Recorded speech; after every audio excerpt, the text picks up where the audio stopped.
There is no scholar in any college or university in the Western world who teaches classics, ancient history, New Testament, early Christianity, any related field who doubts that Jesus existed.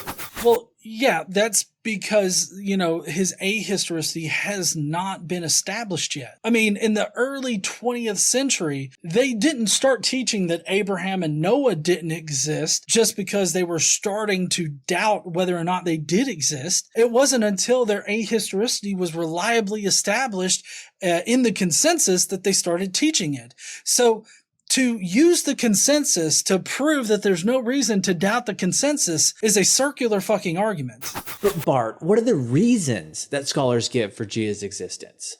The reason for thinking Jesus existed is because he is abundantly attested in early sources. All right, please name those early sources and I will tell you how they do not establish that he existed. That's why.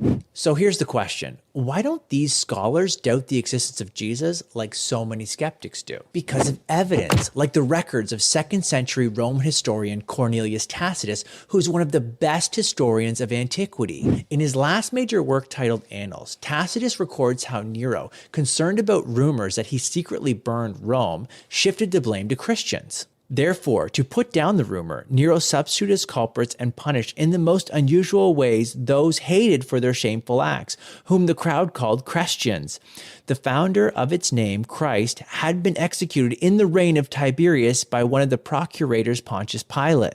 Tacitus. Thank you for bringing up that particular piece of evidence that I've covered multiple times here on the channel. Essentially, what you could boil it down to is that Tacitus does not originally say Christus, he says Crestus. So it's Christians and Crestus. But even if you assume that he meant Christus, which he wouldn't have written Crestus if he wanted to write Christus, that's a totally different discussion that we'll probably have sometime in the future. But even if you take it at face value, that just places Christians in Rome in 64 AD. And that's all that it does. It does not prove that Jesus existed in history. Tacitus is not providing us any information that is separate from Christians that were existing in the 2nd century, which is when Tacitus was writing. Plus, Tacitus could have gotten his information from Pliny the Younger in the next province. He was interrogating Christians and learning about their faith and practices. So, obviously, Tacitus could have gotten the information from Pliny, and that would have informed him about who the Christians were. Now, Pliny had a father or uncle named Pliny the Elder, who, if the Christians were a major thing when he was living, he would have definitely informed Pliny the Younger about the Christians. But as we can tell with Pliny's writings, he didn't know anything about the Christians. And this was the 2nd century in which both Tacitus and Pliny were writing. So no, Tacitus doesn't prove that Jesus existed in history. That is one of the worst pieces of evidence that you can bring up. Or consider the evidence of 1st century Jewish historian Flavius Josephus. He mentions Jesus twice in his Jewish Antiquities, once in Book 18 and once in Book 20, where he describes the killing of James, the leader of the Jerusalem church, whom Josephus calls the brother of Jesus, who is the Messiah. Well, Josephus is kind of a complicated thing. Like you said, there's 2 different verses. The first one is actually a complete insertion by a later Christian scribe. We don't know who it was, but it was more than likely either Eusebius or Eusebius's mentor. Either one of those guys inserted that in there. There's multiple different ways that we can prove that entire passage is not Josephine.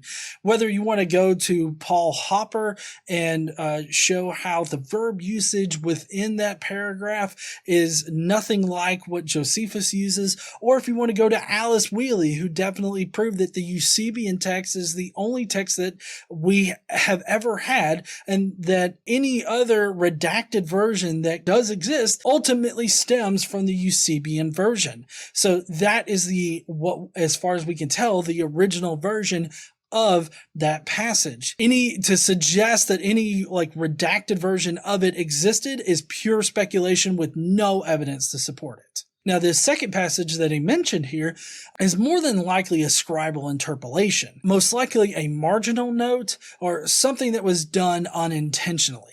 Because later on in that same section, the high priest position is actually given to Jesus ben Damnius. We don't know where this Jesus ben Damnius came from or why he's important to the story. But if originally the Jesus that's referenced to as the one they called Christ was actually labeled as Jesus ben Damnius up there, or in some other fashion that doesn't include who was called Christ, then that entire passage makes a lot more sense. It's much more parsimonious to consider the Jesus at the start of the paragraph to be a ben Damnius and for the interpolation to happen than it is to assume that this is the Christ, because there's no explanation whatsoever as to what a Christ is. If you assume that the Testimonium Flavianum was originally in Josephus, then there should be a reference right here back to that particular section of that book, but we don't find that whatsoever. And Josephus does not explain in the text right there what a Christ is. For the audience that he's writing to, he would need to do these things. So it just literally makes no sense for that particular passage to exist as it does. So no, Josephus does not show that Jesus existed in history. Then there's the evidence from the 2nd century Greek satirist Lucian of Samosata. Though he doesn't specifically name Jesus, he clearly refers to Jesus with contempt as a crucified sophist whom the Christians worshipped as a god. Lucian is really, really poor evidence. And I mean, even Robert Van Voorst would tell you the exact same thing. Because when Lucian was writing was so far into the 2nd century that he was more than likely influenced by 2nd century Christians at the time. So he was definitely influenced by already established Christian traditions. That means that it's not an independent source. So no, Lucian does not prove that Jesus existed in history. So it's simply not true that there's no historical documentation of Jesus' existence outside the Bible. There's lots of it, coming from nearly 20 secular sources. Oh, can you name all those 20 secular sources? Because I'd love to hear what you consider to be evidence. I've looked at all of these extra biblical sources. None of them are independent of 2nd century Christians or the Gospels themselves.